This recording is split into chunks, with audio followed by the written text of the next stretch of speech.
రాణి గారు ఏమన్నారు? ఏం కాంప్లిమెంట్ ఇచ్చారు? కథలు చేశారు, కథలెన్నో చెప్పారు. ఎవరింటారా ఇప్పుడు ఈ పాట? కథలెన్నో చెప్పారు, కవితల్ని రాశారు, కాలాలు దాటారు, యుద్ధాలు చేశారు. సో మీరు డాన్స్ ఏ మాస్టర్ దగ్గర నేర్చుకున్నారు? అసలు ఎలా స్టార్ట్ చేశారు డాన్స్? మోసపోతామేమో, ఏం తెలియదు కదా మనకి, ఒక భయం ఉంటుంది. డాన్సర్లు సరిగా డాన్స్ చేయకపోతే మాస్టర్ కొడతారా నిజంగా? నన్ను ఎవరో నా లైఫ్ పాజ్ చేసినట్టుగా, ఆపినట్టుగా అనిపించింది. మా పవన్ కళ్యాణ్ గారు ఇంత దగ్గర నుంచి చూడడం. నీ స్టెప్పుల్లో ఎవరు చూసిండ్రా సినిమాలో మ్యాటర్ ఉంది. నువ్వు మాస్టర్ ఇప్పుడు ఎవరు ఫోన్ కూడా చేయడం ఎవరు దేకట్లేడు. మీ ఇన్స్టా మొత్తం నేను చెక్ చేయడం జరిగింది. మీరు ఎందుకు నా ఇన్స్టా చెక్ చేశారు?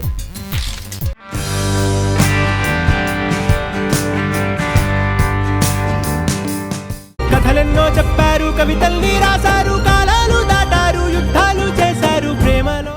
హలో ఈశ్వర్. హలో అండి. How are you? ఫైన్ అండి, మీరు ఎలా ఉన్నారు?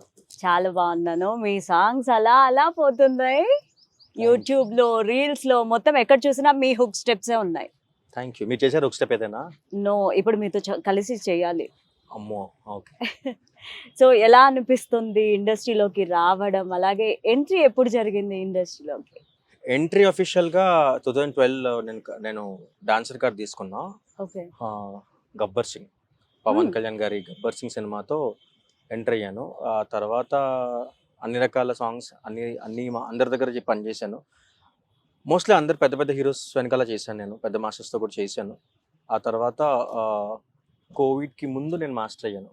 ఓకే. నా 2019-20 ఆ మధ్యలో మాస్టర్ అయ్యాను. కోవిడ్ 2 years తినేసింది. ఆ తర్వాత కొంచెం ఇంకా మెల్లిమెల్లిగా వర్క్ నేర్చుకుంటూ ఎలా చేయాలి ఏంటి అని తెలిసిన తర్వాత అప్పుడు నాకు డాన్స్ సాంగ్స్ కోసమే కాదు, మాంటాజ్ కూడా చేసేంత మనకు రావాలి అని కొంచెం ప్రిపేర్ అయ్యాను. ఓకే. సో ఇంకొంచెం ఇప్పుడు కంటెంట్ ఓరియంటెడ్ సాంగ్స్ చాలా చేస్తున్నాను. మీరు చెప్పినట్టు హుక్ స్టెప్స్ దాంట్లో ముందంతా కంటెంట్ ఓరియంటెడ్ మాంటాజ్తో ఉండే సాంగ్స్ చేస్తున్నాను. సో ఇప్పుడు కొంచెం అట్లా హ్యాపీగా వెళ్తుంది. ఓకే. ఫస్ట్ మూవీయే పవన్ కళ్యాణ్ గారితో స్టార్ట్ చేయడం జరిగింది. ఎలా ఉంది? ఓం ప్రదం బాగుందా? అది అందరికి తెలుసు, ఫ్యాన్స్ కి, మన ఛానల్ అందరికి తెలుసు. పవన్ కళ్యాణ్ గారు అంటే ఆల్మోస్ట్ ఒక గుడ్ సైన్ నాకు కూడా. నేను కూడా ఎగ్జైట్ అయినా యాక్చువల్లీ. ఎట్లా అంటే ఫస్ట్ సినిమానే గబ్బర్ సింగ్ అనే ఒక సినిమా, దాంట్లో ఒక కేక సామీరంగా అనే ఒక స్పెషల్ సాంగ్ తో వెళ్తున్నాను. ఆయన ఎప్పుడు వస్తారని వెయిట్ చేయడం, ఆయన వచ్చిన తర్వాత ఎగ్జైటింగ్ లుక్స్. ఆయన అంటే ఫస్ట్ ఇట్లా ఆయన పక్కన పెట్టి మమ్మల్ని ఆడించరు, ఫ్రెషర్స్ కాబట్టి. సో ఆయన ఎక్కడో ఆడుతూ మేము ఎక్కడో నించొని ఆడేవాళ్ళం. కానీ ఒక్కొక్కసారి ఆయన చూస్తూ మూమెంట్ మర్చిపోవడాలు, మూమెంట్ మిస్ చేయడాలు, ఏమంటారు ఒక అద్భుతాన్ని చూసిన ఫీలింగ్. మా పవన్ కళ్యాణ్ గారు ఇంత దగ్గర నుంచి చూడడం. ఆ రోజు ఫోటో దిగలేకపోయా, కానీ చాలా మంచి ఎక్స్పీరియన్స్. ఇప్పుడు చెప్తుంటప్పుడు నా కళ్ళ ముందు అలా ఉంది ఆ డే అంతా. సో చాలా ఎక్సైటింగ్ ఉండే. అంటే రేపు షూట్ ఉన్నప్పుడు మనం ఆ ముందు రోజు కూడా నాకు నిద్ర పట్టేది కాదు. అరే పవన్ కళ్యాణ్ గారితో వర్క్ చేయబోతున్నాం, దగ్గర నుంచి చూడబోతున్నాం. ఆ సినిమా సెట్స్, యాక్చువల్లీ డాన్సర్ గానే ఫస్ట్ సాంగ్ అది, అంత సినిమా సెట్ లో ఆడడం. దాంతో పవన్ కళ్యాణ్ గారు అంటే ఇంకా ఒక పెద్ద డోస్ అనమాట నాకు. హ్యాపీ అంటే ఎప్పటికైనా ఇప్పుడు నేను ఇంకా ఎంత పెద్ద స్థాయి పెద్ద హీరోస్ తో చేసినా ఫస్ట్ డే ఆఫ్ వర్క్ ఎప్పటికైనా స్కూలే కదా. స్కూల్ ఎంత పెద్ద యూనివర్సిటీలో చదివినా స్కూల్ అనేది మనం మర్చిపోం. సో ఆ స్కూల్ ఎలాగో అంతే స్పెషల్ నాకు ఆ డే కూడా. సో ఒక డాన్సర్ గా స్టార్ట్ చేశారు కెరీర్, ఇప్పుడు డాన్స్ మాస్టర్ అయ్యారు. ఎలా అనిపిస్తుంది జర్నీ అంతా? జర్నీ ఎప్పుడైనా మీకు తెలిసిందే, ఎవరు అంత ఈజీగా ఎవరు, అప్ అండ్ డౌన్స్ అందరికీ ఉంటాయి. నా లైఫ్ లో కూడా అప్ అండ్ డౌన్స్ ఉన్నాయి. కాకపోతే నిజంగా కొంచెం లక్ ఫీల్ అవుతాను నేను. వేరే వాళ్ళతో కంపేర్ చేస్తే కొంచెం నేను పర్లేదు, కొంచెం ఆ కాంపిటీషన్లో ఉన్నాను, కొంచెం లేదంటే ఆ వేలోనే ఉన్నాను, అంటే ఒక సక్సెస్ వేలోనే ఉన్నానని నమ్ముతా. ఎందుకంటే నేను ఎంతే వర్క్ చేస్తున్నాను, పర్లేదు, ఒక మంచి జర్నీ అయితే జరుగుతుంది. ఇంకా అంటే ఎంత హైకి రీచ్ అవుతానో తెలీదు, ఎవరికి తెలీదు. కానీ ఒక మంచి ప్రాసెస్ అని, ఒక మంచి ప్రయత్నంలో అయితే ఉన్నాను. Happy journey. అంటే డాన్సర్ నుంచి అసిస్టెంట్ నుంచి మాస్టర్, ఇప్పుడు మాస్టర్ నుంచి ఇట్లా మీలాంటి వాళ్ళని ఇంటర్వ్యూ చేయడం, అదంతా బాగుంది. సో మన ఇండస్ట్రీలో ప్రభుదేవ గారు కానీ, లారెన్స్ గారు కానీ హుక్ స్టెప్స్ చేసేవాళ్ళు. ఎందుకంటే ఆ పాట చేసి కొన్ని సంవత్సరాలు అయిన తర్వాత కూడా దాన్ని గుర్తుండిపోయేలాగా, అంటే పలానా స్టెప్ ఈ సాంగ్ లో చేశారు, పలానా కొరియోగ్రాఫర్ చేశారని గుర్తుండిపోతుంది. అదే పల్స్ ని మీరు పట్టుకొని ఇప్పుడు హుక్ స్టెప్స్ చేస్తున్నారు. సో అది ఎలా అనిపిస్తుంది? ఎవరన్నా కాంప్లిమెంట్ ఇచ్చారా అలాగా? అంటే మీరు ఇప్పుడు చెప్పిన ఆ పెద్ద మాస్టర్స్ ఎవరైతే ఉన్నారో, ప్రభు మాస్టర్ కానీ, లారెన్స్ మాస్టర్ కానీ, ఇప్పుడు రాజేంద్ర మాస్టర్ కానీ, ఇప్పుడు మన శేఖర్ మాస్టర్, మన జానీ మాస్టర్ ఎవరైతే ఉన్నారో, వీళ్ళంతా ఒకప్పుడు అప్పుడు హుక్ స్టెప్స్ అనేవాళ్ళు కాదు, Mm. సాంగ్ అంతా ఒక ఎనర్జీగా ఉండేది, ఒక అవును. సిగ్నేచర్ స్టెప్ అనేవాళ్ళు. ఇప్పుడు కరెక్ట్. మీరు ఇప్పుడు నాచో రే ఒక టఫ్ స్టెప్, ఒక సింగిల్ షార్ట్ స్టెప్ చేసినప్పుడు సిగ్నేచర్ స్టెప్ చేశారు అనేది ఉండేది. ఇప్పుడు అది రాను ఇన్స్టా ఈ ట్రెండ్ ఆర్ఎల్స్ ఇన్ఫ్లుయెన్సర్స్ అనే ఒక ఒక ప్రొఫెషన్ ఆర్ ప్యాషన్ ఏదో ఒక ఎంటర్ అయింది కదా. సో దీని తర్వాత ఏమైందంటే ఆ 30 సెకండ్స్ రీల్, ఆ 30 సెకండ్స్ హుక్ స్టెప్ అనేది ఒకటి క్రియేట్ అయింది.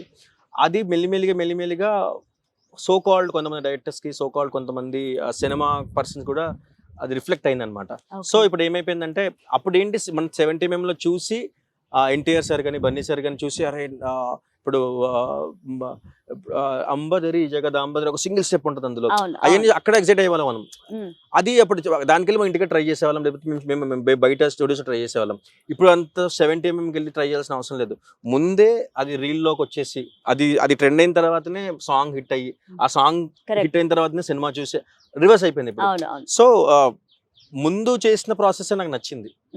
ఇప్పుడు ఏమైపోయిందంటే కొంతమంది, అందరు కాదు, కొంతమంది డైరెక్టర్స్ ఏంటంటే మాస్టర్ సాంగ్ గురించి అంతా మాట్లాడతారు, కంటెంట్ అంతా మాట్లాడతారు, కానీ ఒక హుక్ స్టెప్ కావాలి మాస్టర్, రీల్లో ట్రెండ్ అయిపోవాలి అంటారు. అంటే ఎంత ఎంత ఎంత ఘోరంగా వెళ్ళిపోయిందంటే వాళ్ళ మైండ్లో ఇన్స్టాలో హుక్ స్టెప్ చేస్తేనే ఇప్పుడు సాంగ్ వెళ్తుంది, లేదంటే వెళ్ళదు అనేలాగా వాళ్ళు ఫిక్స్ అయిపోయారు. అంటే అలా ఫిక్స్ అయ్యేలాగా అంతకుముందు ప్రూఫ్స్ ఉన్నాయి మనకి, అంటే చాలా ప్రూఫ్స్ ఉన్నాయి ఇప్పుడు మనకి. అంటే హుక్ స్టెప్స్ 30 సెకండ్స్ మూమెంట్ ఏదైతే ఉందో అదే ఇప్పుడు మన సినిమా డిసైడ్ అవుతుంది, లేదంటే అదే మన సాంగ్ సక్సెస్ ని డిసైడ్ చేస్తుంది అనేలాగా ఉంది. సో నేను 1990s నాకు, సో నేను చూసినప్పుడు సినిమా, నేను చేసినప్పుడు డాన్సెస్ గా ఏదైతే ఉందో నాకు అదే ఇష్టం. ఇప్పుడు ఇన్స్టా మనం ఫాలో అవ్వాలి, అంటే మేబీ ట్రెండ్ ని ఫాలో అవ్వాలి, అప్డేట్ ని ఫాలో అవ్వాలి. సో మేబీ అది ఫాలో అయినందుకు కోట్ లాంటి ఒక సాంగ్ హిట్ అయింది, వాళ్ళే వచ్చారు. నచ్చకపోయినా పక్కన పెడితే మనం ట్రెండ్ ని ఫాలో అవ్వాలి, ఇప్పుడు జరుగుతున్న అప్డేట్ వర్షన్ ని ఫాలో అవ్వాలి. సో వాళ్ళే ఇప్పుడు మన కోట్ సాంగ్ ని వాళ్ళే హిట్ చేశారు. సో కోట్ మూవీ అవకాశం ఎలా వచ్చింది, అంటే ఆ మూవీలో సాంగ్ కొరియోగ్రఫీ చేయాలి అన్న ఛాన్స్ ఎలా వచ్చింది? సో ఇనిషియల్లీ నేను హిట్ 3 కోసం ట్రై చేస్తున్నా, అప్పుడు నాని గారితో వర్క్ చేయాలని. సో అంతకుముందు నేను నాని గారితో దసరా చేశాను, కొన్ని లిరికల్ ప్రమోషనల్ వీడియోస్ కి అండ్ కొన్ని మాంటేజెస్ కి వర్క్ చేశాను దాంట్లో నేను. సో ఫుల్ ఫ్లెడ్జ్డ్ ఒక సాంగ్ చేయాలి, సో మనం ఎట్లయినా ట్రై చేయాలని చెప్పేసి హిట్ 3 ట్రై చేస్తున్నా. హిట్ 3 ట్రై చేసే ప్రాసెస్లో నాకు ఛానల్ దొరకట్లేదు, ఎలా వెళ్ళాలి ఏంటి అర్థం కావట్లేదు. సరే ఇంకా మనం చూద్దాంలే వేరే షూట్స్ అని చెప్పేసి నేను అనంతపూర్లో వేరే సాంగ్ షూట్ చేస్తున్నా. అదే టైంలో నాకు ఒక వాల్ పోస్టర్ నుంచి కాల్ వచ్చింది, మాస్టర్ ఇలాగా వాల్ పోస్టర్ నుంచి కాల్ చేస్తాం, కోర్ట్ అని ఒక సినిమా చేస్తుంది ప్రియదర్శి గారిది అని చెప్పారు. సరే ఓకే అనేసి నేను వాల్ పోస్టర్ అంటే నాన్నగారు నాన్నగారు అంటే కొంచెం ఇష్టం అని చెప్పను, అడ్మైర్ చేస్తా ఆయన ఐడియాస్ ని, ఆయన జడ్జ్మెంట్ ని, ఆయన వే ఆఫ్ లైఫ్ ప్లానింగ్ ని, ఆయన గ్రాఫ్ ని మనం చూస్తున్నాం కదా. సో మనలాగే ఇప్పుడు అక్కడ ఉన్నాడు కదా, ఇప్పుడు ఆ ట్రావెల్, ఆ జర్నీ నాకు ఇష్టం. సో ఇష్టం అని చెప్పను, ఇష్టం అని చాలా చిన్న పదం లాగా అడ్మైర్ చేస్తా, అంటే మనం కూడా అలా అవ్వాలి అనే సెన్స్ లో, అండ్ మనం ఏం చెప్పినా ఈజీగా అర్థమవుద్ది అనే ఒక ఇది ఉంది నాకు. సో కాల్ చేసినప్పుడు వెళ్ళిన తర్వాత వాళ్ళు చెప్పినట్టు ఏంటంటే, వెళ్ళిన తర్వాత తెలిసింది ఏంటంటే నాన్నగారు ప్రొడ్యూసర్, ప్రియదర్శి గారు హీరో, కానీ సాంగ్ ప్రియదర్శి గారు ఉండరు.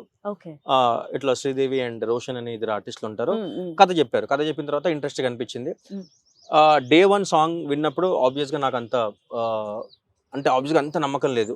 బాగుంది సాంగ్, అంటే యుద్ధాలు చేశారు, కథలను చెప్పారు, ఎవరింటారా ఇప్పుడు ఈ పాట అనేదే అనిపించింది. అంటే దాంట్లో మోర్ పోయిటిక్ వే ఉంది, అంటే తప్పు లేదు ప్రేమలో, అంటే ఇప్పుడు చేసేవన్నీ తప్పులే కదా బయట. ఇప్పుడు అంత పొలైట్ గా, అంత జెన్యున్ గా ఎవరున్నారు? ఈ సాంగ్ ఓకే, మనం వాల్ పోస్టర్ నాన్నగారి కోసం ఇంకొకసారి నాన్నగారితో పని చేయకపోయినా నాన్నగారు ఉన్న ఒక స్పేస్ లో మనం కొలాబరేట్ చేస్తున్నాం కదా, ఆ ఒక సాటిస్ఫాక్షన్ కోసం ఫస్ట్ పర్సనల్ గా నేను అదే ఆలోచించుకొని ఓకే చెప్పాను.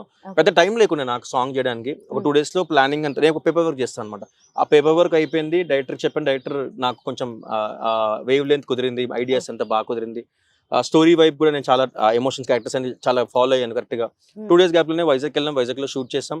షూట్ ప్రాసెస్ లో కూడా నాకు నిజంగా చెప్పాలంటే అంత పెద్ద హిట్ సాంగ్ వర్క్ చేస్తే మనకు తెలియదు, ఎవరికైనా తెలియదు. ఇప్పుడు మనం ఒక ఇంటర్వ్యూ చేస్తుంది, ఇది ఏమవుద్దో మనకు కూడా తెలియదు, కానీ ప్రాపర్ గా మనం మాట్లాడుకునే మాట మనం మాట్లాడతాం. సో అలాగే నా వర్క్ నేను చేశాను. అంటే అంతకుముందు ప్రీవియస్ కి ఒక పెద్ద హీరో చేసినప్పుడు ఏం చేస్తాను, నాన్నగారితో పనిచేస్తే ఎలా చేస్తానో, ఎంత జెన్యున్ గా ఎఫర్ట్ చేస్తామో, ఇది అంతకన్నా ఎక్కువ చేస్తా చెప్పాలంటే.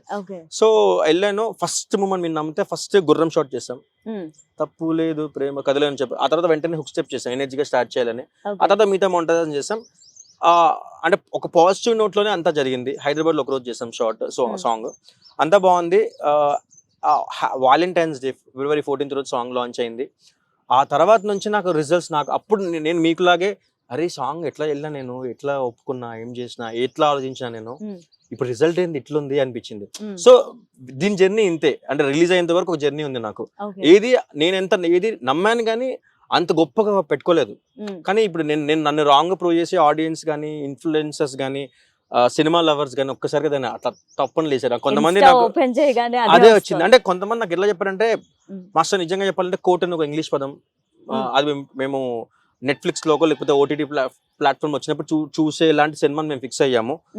కానీ వాళ్ళు చెప్పిన కాంప్లిమెంట్ ఎలా అనిపించింది అంటే, మీ హుక్ స్టెప్ వల్ల మాకు సాంగ్ తెలిసింది, ఫుల్ సాంగ్. అంటే హుక్ స్టెప్ చూడడం వల్ల ఏంట్రా ఎప్పుడు చేస్తే ప్రేమలో కథలు ఎన్నో చెప్పారంటే, అసలు ఏం ఫుల్ సాంగ్ విందామని చెప్పి ఫుల్ సాంగ్ మేము చూసారు వాళ్ళు.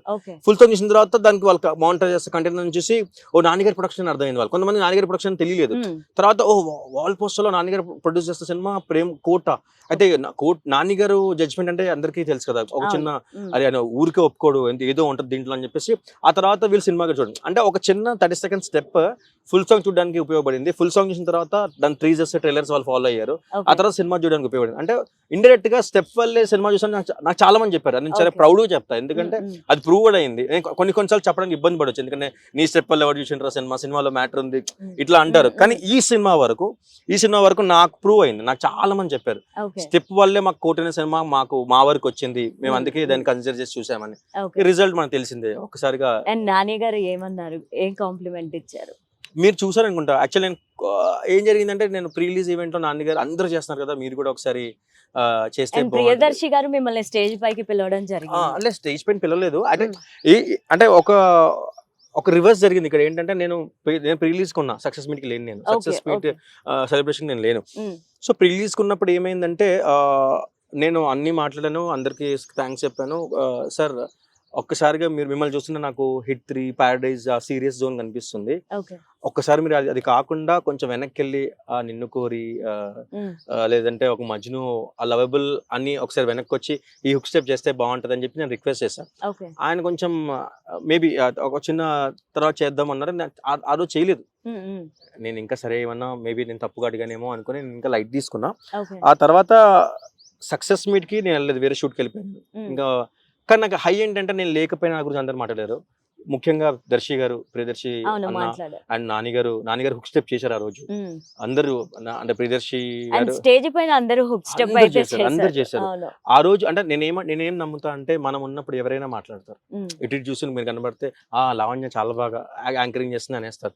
కానీ మీరు లేనప్పుడు, 100 మంది ఉన్నప్పుడు మీరు లేనప్పుడు కూడా మీ గురించి గుర్తు వచ్చేలాగా వాళ్ళు మన పని గురించి మాట్లాడడం అనేది సక్సెస్, ఒరిజినల్ సక్సెస్ అప్పుడే కదా. మనం లేనప్పుడు కూడా మన గురించి మాట్లాడడమే సక్సెస్.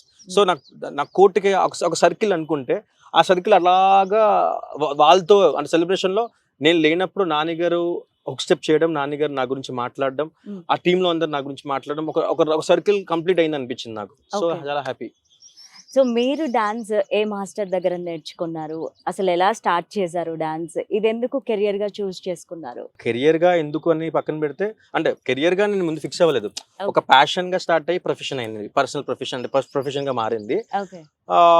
2008, 9, 11 ఆ టైంలో కొన్ని టీవీ షోస్కి వెళ్ళాను. నా చోరీ అని ఒక టీవీ షో, తీన్మర్ అని ఒక కంటెస్టెంట్ గా చేశాను, నా చోరీ కొరియోగ్రాఫర్ గా చేశాను. తర్వాత ఆట ఛాలెంజ్ అని ఓంకర్ అనే షోస్ చేశాను. ఆ తర్వాత డీ చేయలేదు, నేను డీ చేసేప్పటికి నేను మాస్టర్ అయిపోయాను. సో ఈ ప్రాసెస్ లో నేను ఇప్పుడు మనం రిలీజ్ ఈవెంట్ అంటున్నాం, అప్పుడు ఆడియో రిలీజ్ అనే వాళ్ళం, అవార్డ్ ఫంక్షన్ జరిగేవి, కార్పొరేట్ ఫంక్షన్ జరిగేవి, పెద్ద ఈవెంట్స్ జరుగుతున్నప్పుడు నేను ఒక పెద్ద గ్రూప్స్ ఉంటాయి కదా, సత్య మాస్టర్ గ్రూప్ అని, ఛానల్ గ్రూప్ అని. సో వాళ్ళ గ్రూప్ లో నేను బ్యాక్గ్రౌండ్ డాన్సర్ గా చేశాను, లీడ్ గా కూడా చేశాను, కొన్ని సాంగ్స్ స్టేజ్ మీద చేసేవాళ్ళు. సో ఆ టైంలో ఇంకా మా నాన్న రిస్క్ తీసుకొని ఒక 3 lakhs వరకు కట్టాలి అన్నప్పుడు 3 lakhs అమౌంట్ పే చేసి మా నాన్న కింద మీద పడి, ఇంకా అప్పుడు 3 lakhs అంటే చాలా ఎక్కువ, చాలా పే చేసి కార్డ్ అమౌంట్ కట్టిన తర్వాత, మీరు ఫస్ట్ క్వశ్చన్ అడిగారు కదా గబ్బర్ సింగ్, దానికి ఎంట్రీ అనమాట. మా నాన్న కూడా సెట్ తీసుకెళ్ళా. మా నాన్న ఫస్ట్ టైం సెట్ చూసి భయం వేసింది, అమ్మో ఇది ఏంద్రా ఇట్లుంది, నేను ఉండలేరా, నువ్వు చేసుకో జాగ్రత్త చేసుకో అని చెప్పేసి అంటే ఇంకా మా నాన్న వెళ్ళిపోయాడు. అక్కడ నుంచి గబ్బర్ సింగ్ నుంచి ఇప్పుడు కోర్టు వరకు ఇంకా స్టిల్ గోయింగ్ అనమాట. సో ఇండస్ట్రీలోకి వన్స్ వచ్చిన తర్వాత వెనక్కి వెళ్ళాలని ఏ డిపార్ట్మెంట్ వాళ్ళకే అనిపించదు, అంటే ఏ జోనర్ వాళ్ళకి కూడా అనిపించదు.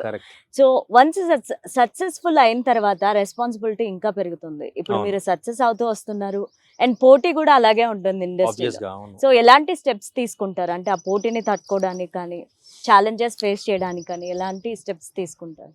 ఒకటే అంటే ఫస్ట్ ఒకటి ముందుకు వచ్చిన తర్వాత వెనక్కి వెళ్ళాలని ఆలోచన కంపల్సరీ వస్తాయి.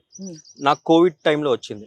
ఎందుకంటే నేను మాస్టర్ అయ్యాను అప్పుడే. కొంచెం నా ఫస్ట్ సినిమా స్టాండప్ రాహుల్ అనమాట, రాజతరం గారిది. అంతకుముందు అసలేం జరిగింది సినిమా చేశాను. ఆ సినిమా అప్పుడే చేస్తున్నప్పుడు కోవిడ్, లాక్డౌన్ అంతా ఇదంతా వచ్చి 144 సెక్షన్ ఇవే వస్తున్నాయి, షూటింగ్ చేయకూడదు అంటుంటే ఒక్కసారిగా నన్ను ఎవరో నా లైఫ్ పాజ్ చేసినట్టుగా ఆపినట్టుగా అనిపించింది. ఆ టైంలో నిజంగా చెప్పాలంటే నేను వెనక్కి వెళ్ళి మళ్ళీ డాన్సర్గా మారిపోదామా, రిక్వెస్ట్ ఎవరైనా కాళ్ళు పట్టుకునే సరే నేను మాస్టర్ అయ్యి తప్పు పని చేశాను, నాకు ఫ్యూచర్ కనబడలేదు, కెరియర్ కనబడట్లేదు, నేను మళ్ళీ వెనక వచ్చి డాన్సర్గా చేసుకుందాం అనుకుంటాను, ఒప్పుకోండి అని ఒక పాయింట్లో నేను ఫిక్స్ అయిపోయా. అలా ఆలోచించినప్పుడు కూడా నాకు మెల్లిమెల్లి కన్నీళ్ళు వస్తున్నాయి. వెనక్కి వెళ్తాం మనం. అంటే ఒకసారి ముందుకు వెళ్ళినప్పుడు వెనక్కి వెళ్ళాలంటే చాలా ధైర్యం ఉండాలి. మనం ముందుకు వెళ్తున్నప్పుడు చాలా లుక్స్ ఉంటాయి, కానీ వెనక్కి వెళ్తున్నప్పుడు ఆ లుక్స్ ఎలా చూస్తే మనకు తెలుసు, అరే నువ్వు కావరా తెలుసు, నువ్వు ఎప్పుడు ఇలాంటివి చేస్తావు, నీ వల్ల కాదు, నీతో కాదు అని చాలా మంది అంటారు. అలాంటివి ఫేస్ చేద్దాం, కానీ మా నాన్న మన అమ్మ హ్యాపీ ఉంటారు కదా అనుకున్నా. కానీ ఒక పాయింట్ లో మళ్ళీ తెలియకుండా మన ఫ్రెండ్స్ కొంతమంది వెనక్కి వెళ్తే నువ్వు ఇంకా ముందుకు వెళ్ళలేవు, అంటే ఏమంటారు వెనక్కి వెళ్తే ఇంకా మెల్లిమెల్లిగా వెనక్కి వెళ్ళడమే స్టార్ట్ అయిపోతుంది లైఫ్ అంతా. ఇంకా నువ్వు ముందు జరిగేవి ఫేస్ చేయలేవు, నువ్వు కొత్త రిస్క్ తీసుకోలేవు, క్రియేటివ్ సైడ్ నువ్వు ఇంకేం చేయలేవు, నీ బ్రెయిన్ మొద్దు మారిపోద్ది, నీ ఏమంటారు ఒక చెప్పడం దరిద్రంలోకి వెళ్ళిపోతావు అన్న ఫీలింగ్ ఇచ్చారు నాకు. తర్వాత ఇంకా కొంచెం ధైర్యం చేసుకొని కోవిడ్ తర్వాత ఒక సినిమా చేశాను. సినిమా హిట్ అయిన తర్వాత దేవుడి దయ వల్ల తెలియదు ఎందుకో, శివయ్య దయ వల్ల తెలియకుండానే కొన్ని ఆపర్చునిటీస్ నాకు కాల్ వచ్చాయి. మేబీ ఆ సినిమా వాళ్ళు చెప్పడమో లేదా దాంట్లో పనిచేసిన వాళ్ళు నా గురించి మాట్లాడడమో, ఎక్కడో ఈశ్వర్ గారు మాట్లాడేది ఇట్లా అని చెప్పేసి అంటే కొంచెం హోప్ వచ్చింది. నేను నా వరకు వచ్చిన ఏ సినిమా, ఒక చిన్న యూట్యూబ్ సాంగ్ కానీ, ఒక వెబ్ సిరీస్ కానీ, లేదంటే ఒక ప్రీ వెడ్డింగ్ కూడా నేను వదలలే. నా వరకు వచ్చింది అంటే నేను నమ్ముతానంటే దేని వల్ల ఎప్పుడు ఏమవచ్చు తెలియదు. మనకు అసలు ఏం కళ్ళ ముందు ఏం లేనప్పుడు ఒకటి మన వరకు వచ్చిందంటే మన సినిమాలో చేస్తాం రా, మనకి ఈ ప్రీ వెడ్డింగ్ లో మనకి ఈ యాటిట్యూడ్ ఎప్పుడు చూపించలేదు. యూట్యూబ్ సాంగ్స్ మన సినిమాలు రా, మనం మైక్ పట్టుకొని పెద్ద ఎవడిస్తాడు ఎవరు నమ్ముతాడు మనల్ని. ఓకే. అండ్ ఇండస్ట్రీలోకి వచ్చిన డాన్స్ మాస్టర్లు ఎవరైనా సరే రీసెంట్ గా హిట్ కొట్టిన వాళ్ళు కానీ సక్సెస్ అయిన వాళ్ళు కానీ ఉంటే అంటే కొత్తగా వచ్చిన వాళ్ళని తొక్కేస్తూ ఉంటారు, పెద్ద పెద్ద డాన్స్ మాస్టర్లకి పెద్ద హీరోలు ఛాన్స్ ఇస్తూ ఉంటారు అని ఇండస్ట్రీలో ఒక టాక్ ఉంది. నిజమా? అలాగే చేస్తూ ఉంటారా ఇండస్ట్రీలో? అట్లేం ఉన్నదండి. ఇప్పుడు నేను ఒక ఎగ్జాంపుల్ చెప్తా. మీరు ఒక పెద్ద యాంకర్ అయ్యారు, పెద్ద యాంకర్ అంటే ఆల్మోస్ట్ ఇంకా సుమ గారిని మించి వెళ్ళిపోయారు అనుకోండి, మీకు ఏముంటుందంటే మేము సో కాల్డ్ అంటే మీ స్టేటస్కి సో కాల్డ్ పెద్ద స్టార్ హీరోస్ని ఇంటర్వ్యూ చేయాలి. నేను ఏంటి యూట్యూబ్స్ అది నేను కదా, కింద ఉంటారు కదా వాళ్ళతో చేయించండి అంటారు కదా. సో దీంట్లో మీరేదో మీకు రాంది వాళ్ళకి వచ్చని కాదు, లేకపోతే మీకు లేనిది వాళ్ళ దగ్గర ఉందని కాదు. ఒక స్టేటస్ ఒక స్టార్డమ్ వచ్చిన తర్వాత వాళ్ళకి ఆ రేంజ్ లోనే వర్క్ చేయాలని ఉంటుంది వాళ్ళకి. ఇప్పుడు మమ్మల్ని తక్కువ చూసినట్టు ఏమి ఉండదు వాళ్ళకి, తొక్కేస్తారు అంత పెద్ద పదమే ఉండదు వాళ్ళకి. ఏంటంటే వాళ్ళ వరకు మా పని రీచ్ అవ్వదు. ఎందుకంటే వాళ్ళు ఉన్న ఒక స్టార్డమ్, వాళ్ళు ఇవన్నీ ఇప్పుడు నాలాంటి వాళ్ళందరినీ ఫేస్ చేసి ఆ స్టార్డమ్కి వెళ్ళారు. వాళ్ళకి ఏంటంటే ఇప్పుడు నేను ఒక స్టార్డమ్ ఉంది కాబట్టి ఆ స్టార్డమ్ కి ఇప్పుడు ఒక స్టార్ డైరెక్టరే రావాలి, ఒక స్టార్ కొరియోగ్రాఫరే ఉండాలి, ఒక స్టార్ మ్యూజిక్ డైరెక్టరే ఉండాలి. సో అందరూ వాళ్ళతో పని చేస్తేనే ఇప్పుడు నేను నా హోదా తగ్గట్టుగా ఉంటాను, ఆర్ ఎల్స్ నేను అనుకున్న స్టార్డమ్ బ్యాలెన్స్ అవుద్ది ఆడియన్స్ లో కానీ నా ఫ్యాన్స్ లో కానీ అని వాళ్ళు అనుకుంటారు అంటలేను. ప్రొడక్షన్స్ కానీ ప్రొడ్యూసర్స్ కానీ అలా ఆలోచిస్తారు. సో ఇప్పుడు చిరంజీవి గారు అంటాం, చిరంజీవి గారు అనగానే ఈశ్వర్ మాస్టర్ కొరియోగ్రఫీ చేస్తే అది వండర్. అది ఇప్పుడు అదే చిరంజీవి గారు శేఖర్ మాస్టర్ చేస్తున్నారు లేదా లారెన్స్ మాస్టర్ చేస్తుంటే అరే వాళ్ళు చాలా చేశారు కదా, వాళ్ళ కొలాబరేషన్ ఇంకా మీకు అర్థమైపోతుంది కదా. ఇప్పుడు నాలాంటి వాడికి ఇవ్వద్దని ఏం లేదు, ఇస్తే హ్యాపీయే. సో ఇప్పటి వరకు మీరు చేసిన దాంట్లో మీకు నచ్చిన బెస్ట్ డైరెక్టర్ ఎవరు, అలాగే మ్యూజిక్ డైరెక్టర్ ఎవరు? బెస్ట్ అని ఏం చెప్పలేను, అందరూ అంటే నేను బెస్ట్ అని చెప్పండి, బెస్ట్ అని లేరని అనట్లేదు. ఒక సినిమాకు ఒక కథ ఉంటుంది, ఒక క్యారెక్టరిస్ట్ ఉంటుంది, ఒక్కొక్క జానర్ ఉంటుంది. సో ఆ జానర్కి వాళ్ళు ఆ బెస్ట్ చేశారు అంతే. ఇప్పుడు కోర్ట్ ఉంది, దానికి బుజయ్ బిల్గన్ గారు మ్యూజిక్ చేశారు, పూర్ణచారి గారు లిరిక్స్ చేశారు. విజయ్ బుల్లింగ్ గారు అంతకన్నా బెస్ట్ చేస్తారు, ఓకే. కానీ ఈ స్క్రిప్ట్ కి అంతే. ఇప్పుడు నేను అదే బెస్ట్ అని చెప్పలేను. ఇప్పుడు గ్యాంగ్స్ ఆఫ్ గోదావరికి యువన్ శంకర్ రాజు గారు, యువన్ శంకర్ రాజా సార్ అంతకుముందు మంచి మంచి హిట్స్ ఉన్నాయి, ఈ సూర్య గారితో అది మనకి చాలా మంచి మంచి హిట్స్ ఉన్నాయి, దానికి ది బెస్ట్ చేశారు. సో ఇళయరాజా గారు ఇప్పుడు షష్టిపూర్తి చేశారు, ఇంకా ఆయన మన అసలు ఆయన జడ్జ్ చేసే స్థాయి, దాన్ని అంత అది పదం కూడా మనం వాడకూడదు. సో ఏ మ్యూజిక్ అయినా సరే ఆ స్క్రిప్ట్కి ఆ కథకి ఏం కావాలో బెస్ట్ చేస్తారు, అది దానికి బెస్ట్. ఇంకా నేను అంటే వాళ్ళు బెస్ట్ అని ఎవరి బెస్ట్ అని చెప్పలేను నేను, అది పెద్ద కన్ఫ్యూజన్, నాకైతే ఆన్సర్ లేదు నా దగ్గర. ఓకే. సో మీకు నచ్చిన లేకపోతే మీరు ఫాలో అయ్యే గురువుగా భావించే డాన్స్ మాస్టర్ ఎవరు? రాసుందర్ మాస్టర్. ఓకే. రాసుందర్ మాస్టర్ చాలా అడ్మైర్ చేస్తాను. అంటే యూజువల్ లిటరలీ నేను డాన్సర్గా ఉన్నప్పుడు ఆయన 4 బాయ్స్ అంటే వేరే ఏ మాస్టర్ దగ్గర నేను వర్క్ చేస్తున్నప్పుడు, వేరే ఏ మాస్టర్ దగ్గర హీరో పక్కన ఒక 4 ఉంటారు కదా, హీరో ఇక్కడ ఉంటే పక్కన సెంటర్లో ఆడతారు, దానికి చాలా వాల్యూ. అంటే ఆ పక్కన ఆడడానికి, ఆ కార్నర్ లో ఆడడానికి చాలా తేడా ఉంటది. అక్కడ నుంచి హీరో పక్కన ఆడుతున్నారంటే వాడు తోపు. సో మన దగ్గర ఎంతవరకు నాకు తెలియదు, కానీ రాసుందర్ మాస్టర్ దగ్గర ఆ 4 బాయ్స్ లో ఆడితే, రే రాసుందర్ మాస్టర్ 4 బాయ్స్ లో ఆడతారా అని మాట్లాడుకుంటారు అన్నమాట డాన్సర్స్. సో నాకు ఆయన అంటే తెలియకుండానే ఆయనతో వర్క్ చేసినప్పుడు కాదు, ముందు సాంగ్ చేసినప్పుడు కూడా ఎక్కడో నా ఐడియాస్కి అండ్ నేను చూసినప్పుడు, అరే నేను కూడా ఇట్లా అనుకుంటా కదా, అరే ఇట్లా నాకు నచ్చుతుంది కదా, అంటే నాకు నచ్చిన విజువల్ కొరియోగ్రఫీ అండ్ నేను అనుకున్న కొన్ని ఐడియాస్ ఎక్కడో మ్యాచ్ అవుతే నాకు రిలేటబుల్ గా అనిపించింది, అంటే నా ఐడియాస్ కి నాకు అనిపించింది. సో డాన్సర్లు సరిగా డాన్స్ చేయకపోతే మాస్టర్ కొడతారా నిజంగా? అందరు కొట్టరు, కొట్టడం అంతా ఏముండదు, అంత రైట్ ఎవరికి ఉంటది కొట్టే అంత కోపం. అంటే 2 ఉంటాయి, ఇప్పుడు వాళ్ళిద్దరికి మధ్య ఉండే ఫ్రెండ్షిప్ ర్యాపో వల్ల అంటే వేరు, మరీ అన్నోన్ డాన్సర్స్ ని కోపం ఇచ్చి రే నువ్వేంద్రా అని అంత ఎవరికి ఉండదు. తిట్టడం కామన్, కోపంలో తిడతాం. ఇప్పుడు ఒక షాట్ జరుగుతుంది, హీరో బాగా చేశాడు, డాన్సర్ వల్ల 1 మోర్ అయింది ఏం చేస్తాం, రే హీరో చేస్తారు అని అనేస్తాం. ఒకసారి 2 సార్లు ఓకే, 3వసారి ఇంకా బూత్ వచ్చేయచ్చు, మేబీ ఒక గట్టిగా బూత్ అంటే వాడు సెట్ అవుతాడేమో, భయంతో చేస్తాడేమో అనేసి. తిట్టిన తర్వాత కూడా బాగా చేయకపోతే నిర్మోహమటంగా అవుట్ అంటాం అంతే. అండ్ మీకు ఒక సాంగ్ కొరియోగ్రఫీ చేయాలంటే ఎన్ని డేస్ తీసుకుంటూ? డిపెండ్స్ అండి కథ మీద. ప్రేమలు సాంగ్ ఎన్ని డేస్ పట్టింది? 1 వీక్. 1 వీక్ పట్టింది. 1 వీక్ అంతే. 1 week. Okay. 2 days planning, 3rd day 4th day recce, next 3 days shoot చేస్తాం.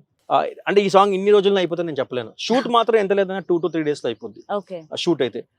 పెద్ద హీరో అయితే మేబీ ఒక 7 call sheets, 6 call sheets, 5 call sheets లో అయిపోద్ది. నాకు చిన్న డౌట్, మీ ఇన్స్టా మొత్తం నేను చెక్ చేయడం జరిగింది, ఎందుకని అన్ని రీల్స్ అమ్మాయిలతో ఎక్కువ చేశారు మీరు? మీరు ఎందుకు నా ఇన్స్టా చెక్ చేశారు? అంటే మీ గురించి తెలుసుకోవాలంటే చెక్ చేయాలి కదా. కరెక్ట్ కాదు. అయితే ఎందుకు అమ్మాయిలతో అంటే నేను ఎవరిని అబ్బాయిని కదా, ఆ అబ్బాయిలతో చేస్తే బాగోదు కదా, సో అందుకే అమ్మాయిలతో చేసాను. జోక్స్ పాట ఏంటంటే నేను చేసేది కంటెంట్ సాంగ్స్, లవ్ సాంగ్స్ లో అమ్మాయి అబ్బాయి ఉంటారు. ఇప్పుడు నేను కొంచెం ప్రమోట్ అవ్వాలన్నా, లేదంటే నా సాంగ్ ప్రమోట్ అవ్వాలన్నా, నేను ఎవరితో చేస్తే నాకు ప్రమోషన్ వస్తుంది? ఆబ్వియస్ గా హీరోతో నేను చేయలేను, ఎందుకంటే హీరో పార్ట్ నేను చేస్తాను కాబట్టి. హీరో సినిమాలో చేసా నేను చేస్తాను. ఆబ్వియస్ గా కుదిరితే ఆ అమ్మాయిని హీరోయిన్ రిక్వెస్ట్ చేసుకుని, ఆర్ఎల్స్ అది ఫ్రీగా ఉన్నప్పుడు ప్రమోషన్ కి నేను వాళ్ళతో పాటు చేస్తా. కానీ మీరు అన్నట్టు ఈ 2-3 months లో ఎక్కువ హీరోయిన్స్ తో పడ్డాయి. అవును అంతే, కరెక్ట్. ఎక్కువ వాళ్ళతో చేయాలని ఏం లేదు, అది ఆటోమేటిక్ గా అట్లా కోఇన్సిడెంట్ గా కుదిరింది అంతే. సో మీ అప్కమింగ్ ప్రాజెక్ట్స్ ఏంటి ఈశ్వర్? రీసెంట్ గా గుణశేఖర్ గారితో యూఫోరియా అని ఒక సాంగ్ చేస్తాను, రిలీజ్ అయింది. అది ఫ్లాష్ మాబ్ అంతా చేసి కాలభైరవ్ గారు చేశారు, అదొకటి. అండ్ తర్వాత కొన్ని పెద్ద ప్రాజెక్ట్స్ ఉన్నాయి, అది తెలిసినప్పుడు మీరు మళ్ళీ కలుస్తారు, అప్పుడు చెప్తా. ఎందుకంటే కొంతమంది నరదృష్టి, పాపిస్టి కళ్ళు అంటారు, వాళ్ళ వల్ల ఊరికే అంట అలా చెప్తే అవ్వట్లేదు పనులు, అందుకే. సో మీ సాంగ్స్ ని, మీ హుక్ స్టెప్స్ ని ఇంత హిట్ చేసిన మీ ఫ్యాన్స్ కి ఒక చిన్న మెసేజ్. ఫ్యాన్స్ అని అది పెద్ద పదం, ఫ్యాన్స్ అని కాదు కానీ సినిమా లవర్స్ ఎవరైతే ఉన్నారో, నా హుక్ స్టెప్స్ అంటే నేనేం తెలియకపోయినా వాళ్ళు ఆ సినిమా కోసం చూసి హుక్ స్టెప్ నచ్చి చేసిన వాళ్ళు, అంటే బేసిక్గా మీరందరూ హుక్ స్టెప్ చేయడం వల్లే నేను ఇక్కడ కూర్చున్నా. నేనేం తెలియదు చాలా మందికి, కానీ మీరు చేయడం వల్ల అరే చేసింది ఎవరు అని వాళ్ళు కనుక్కొని నన్ను నా వరకు రీచ్ అయ్యి నన్ను ఇప్పుడు నాతో ఇట్లా ఇంటర్వ్యూ చేస్తున్నారు. ఇప్పుడు మీరు చేయడం వల్ల నేను ఇక్కడ కూర్చున్నా కాబట్టి నేను ఇంకా మీ ద్వారా చాలా మంది తెలిసే ఛాన్స్ ఉంది, తెలుస్తున్నాను కూడా. So thank you. అంటే నేను ఫ్యూచర్లో చేసేదాన్ని కూడా అలాగే సపోర్ట్ చేయండి. అంటే హుక్ స్టెప్స్ కానీ, నేను చేసే కంటెంట్ ఓరియంటెడ్ సాంగ్స్ కానీ, ఏదైనా ఇంకా ఎలాంటి నా సైడ్ నుంచి ఎలాంటి స్టఫ్ వచ్చినా కొంచెం సపోర్ట్ చేసి నన్ను ఎంకరేజ్ చేయండి అని మీ ఛానల్ ద్వారా కోరుకుంటున్నా. అండ్ దీని ముందు చేసిన సాంగ్స్కి ఎంకరేజ్ చేసిన చాలా thanks. Thank you so much Eshwar. Thank you so much for your time. All the very best. Thank you. ప్రేమలో తప్పు లేదు, ప్రేమలో